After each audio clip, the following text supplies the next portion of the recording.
estaba hablando con ellos porque Jesús se iba a ir de su presencia. Y ellos sentían como temor, sentían como tristeza, porque su maestro se iba a ir. Pero comienza diciendo la lectura: si me aman, guarden mis mandamientos. Esa era una recomendación. Porque Jesús les quiso decir que si ellos permanecían en obediencia a la palabra de Dios, iban a recibir grandes bendiciones. Iban a recibir prosperidad en su vida espiritual, iban a recibir fortaleza de lo alto. Pero lo primero es: si me aman, manténganse obedientes a mi palabra. Y ese es el comienzo del éxito para el ser humano. No estoy hablando del éxito mundano, económico, no, estoy hablando del éxito espiritual. Si el ser humano que ha aceptado a Cristo, la hembra, el varón que ha aceptado a Cristo en su corazón, trata de permanecer fiel en obediencia a su palabra, va a recibir mucha bendición. Y luego les dice el Señor que si ellos guardan su palabra, Él va a rogar al Padre para que ellos, cuando Jesús no esté con ellos, no estén solos, no estén huérfanos, sino que tengan otro que los va a consolar. Y ese es el Espíritu Santo de Dios. El que va a estar con ustedes, les dice, para siempre. Ese no va a ser por un momento. Va a estar con ustedes para siempre. Y algo especial que les dice es la unidad, hermanos, que les va a permitir tener la presencia del Espíritu Santo. Porque dice el Señor Jesús,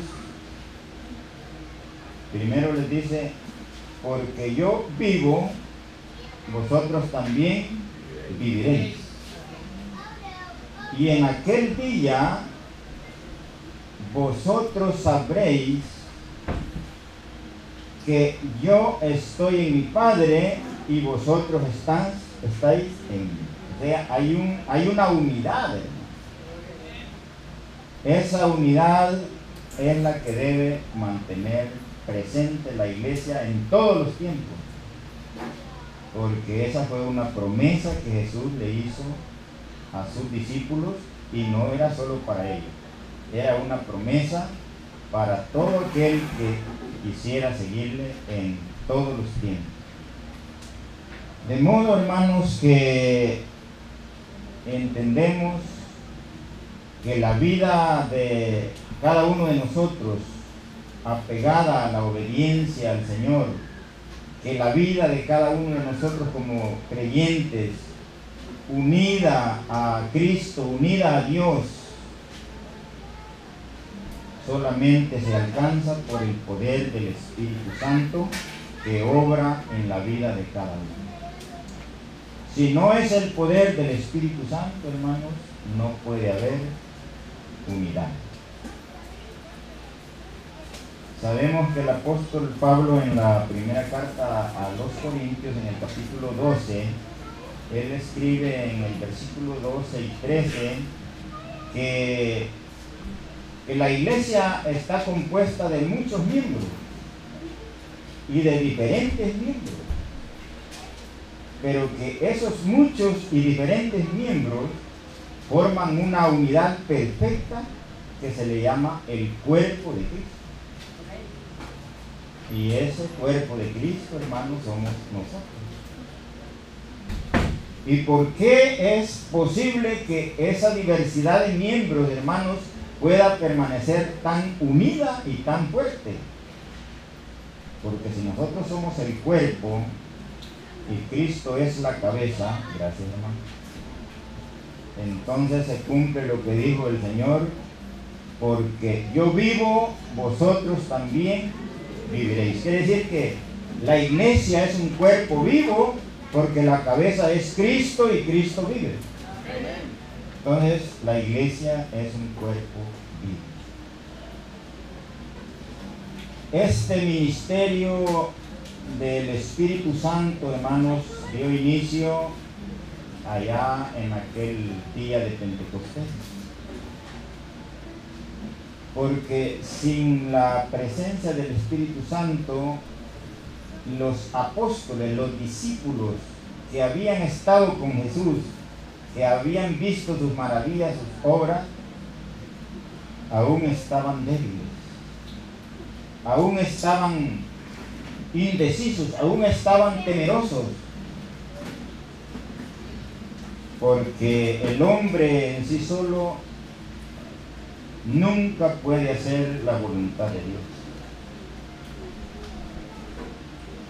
Claramente dice el apóstol que la carne no se sujeta a la ley de Dios, ni tampoco puede. Entonces, para que la iglesia exista como un cuerpo, necesitaba la presencia del Espíritu Santo.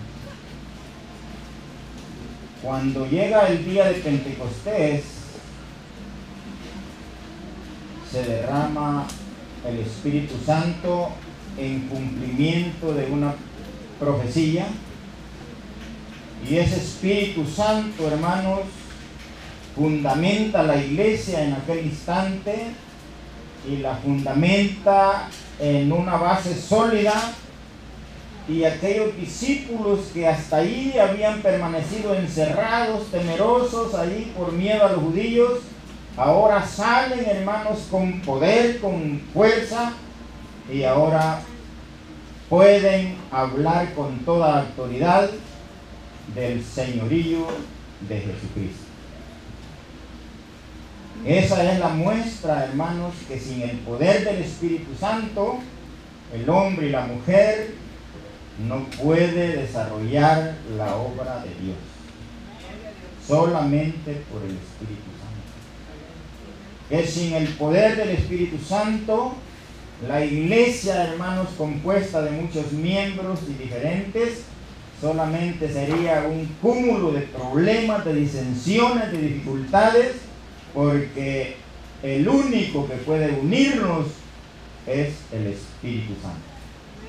El poder del Espíritu Santo depositado en cada mente, en cada corazón. Y qué glorioso, hermanos, que nosotros en este tiempo vivamos esa vida que vivió la primera iglesia, tal vez no en su totalidad, ¿verdad? Pero nosotros vemos que en el capítulo 2 de los Hechos y el versículo 38 en adelante, vemos a una iglesia, hermanos, dando inicio con un estilo de vida de adoración, hermanos, de entrega, de devoción.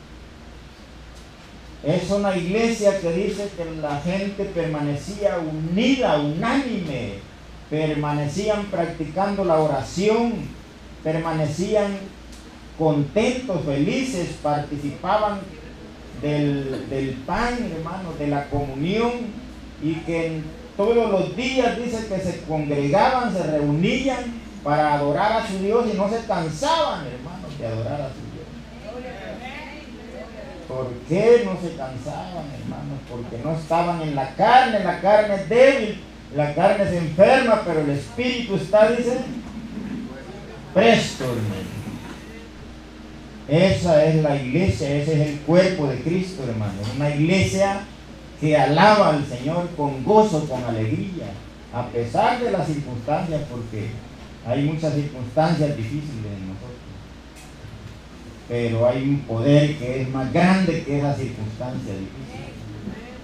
Y ese es el que nos impulsa a adorar a Dios con alegría, con gozo, con entendimiento. En uno de los pasajes bíblicos, hermanos, que quiero que consideremos en esta tarde, quiero que si ustedes tienen ahí su Biblia, podamos, hermanos,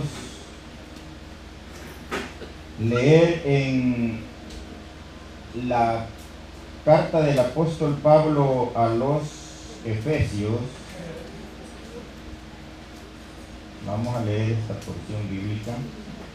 Carta del apóstol Pablo a los Efesios, en el capítulo 4, y vamos a leer los versículos del 4 al 6 solamente. Efesios capítulo 4,